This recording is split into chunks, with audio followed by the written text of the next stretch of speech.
Good morning. Today we are on an adventure. We are going to the borough of Hackney, and what we are going to be doing is we are going to be looking for Shakespeare's grave. Okay. So to understand why we're going to the borough of Hackney, we should first understand a little bit of the history of Shakespeare and the non-Stratfordian view, which holds that William Shakespeare did not actually write the plays of William Shakespeare. There was a book written in about 1920s called Shakespeare Identified that makes a very good case for why a gentleman named Edward DeVere is actually the author of the Shakespearean plays. So, looking at a little bit of the research I could find online, it turns out that Edward DeVere was living in and died in the borough of Hackney, where it is reported that he was buried in the St. Augustine's church there. And so we are going to be heading down to the borough of Hackney, where it so happens that St. Augustine's Church is having an open house today. So let's head on down to the Greater London area and see if we can't find the borough of Hackney and St. Augustine's Church. So let's take a look and see if we can find his grave.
Here we are.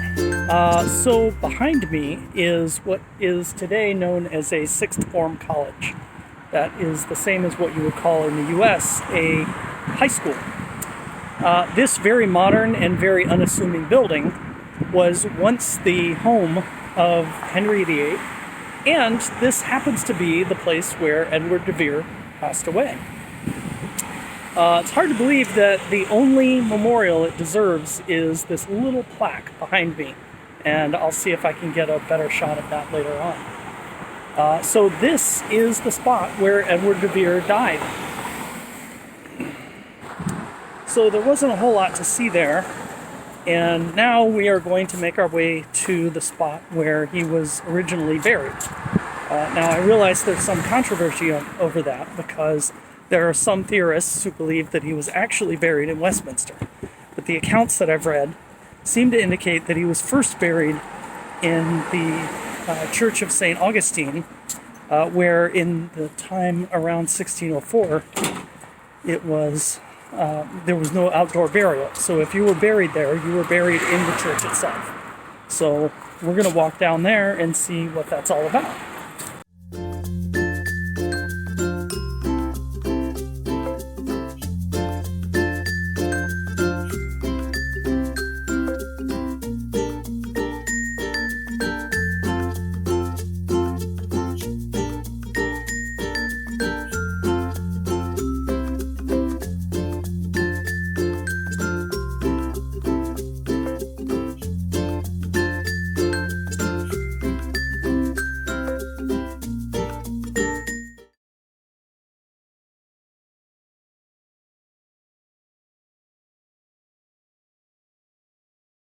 So here we are at last in the churchyard at St. Augustine's Church.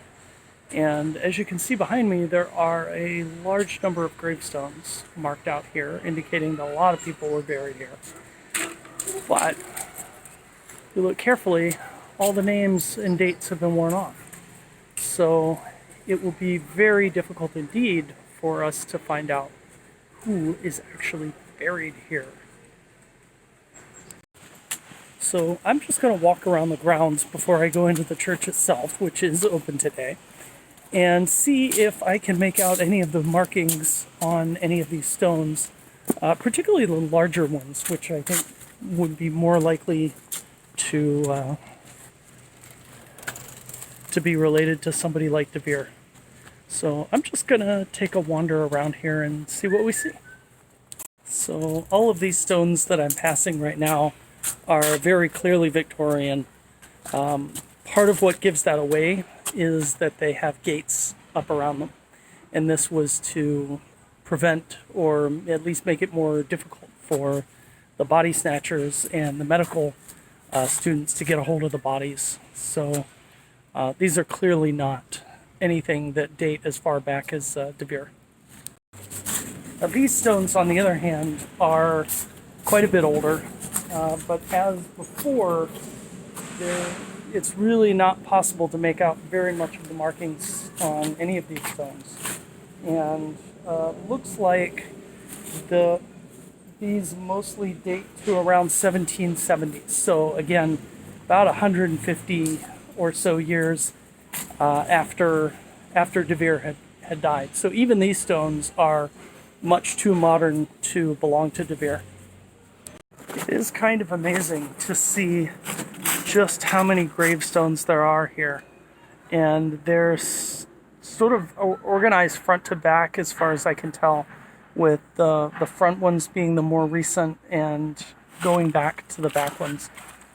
So, you know, who knows who knows who these people were? And it just goes on and on. Interesting. But if de Vere is here, any record of him being buried in the churchyard is long gone. We'll never really be able to know, I suspect. All right, that's about it for the churchyard. So the open house is still on. So let's go take a look at that and see what we can see in there. All right, finally we're getting somewhere. I haven't found de Vere, but the stones behind me, which are actually part of the sidewalk now, are engraved with dates going all the way back to the 1680s. So most of them were worn off. Occasionally you can find one with a date that you can read. So if de Vere was laid to rest, it's just possible that he is underneath one of these paving stones.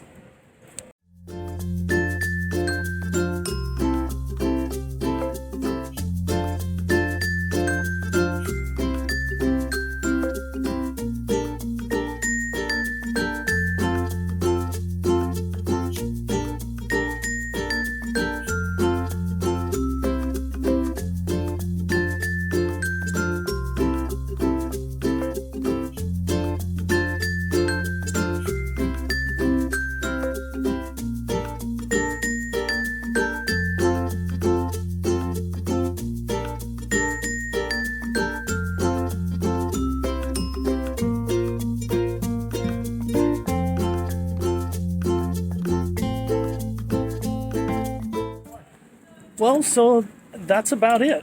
Went up into the tower, saw the view from above. No sign of any graves. It's strictly a clock tower with a bell. And I spoke to the curators to ask about Edward de Vere. And of course, they agree that he is most likely buried here. They have no idea where. And as we saw earlier, there are a large number of graves, both at the front and then back here at the yard. So who knows? He may or may not be here. And that was 400 years ago, so we will most likely never know.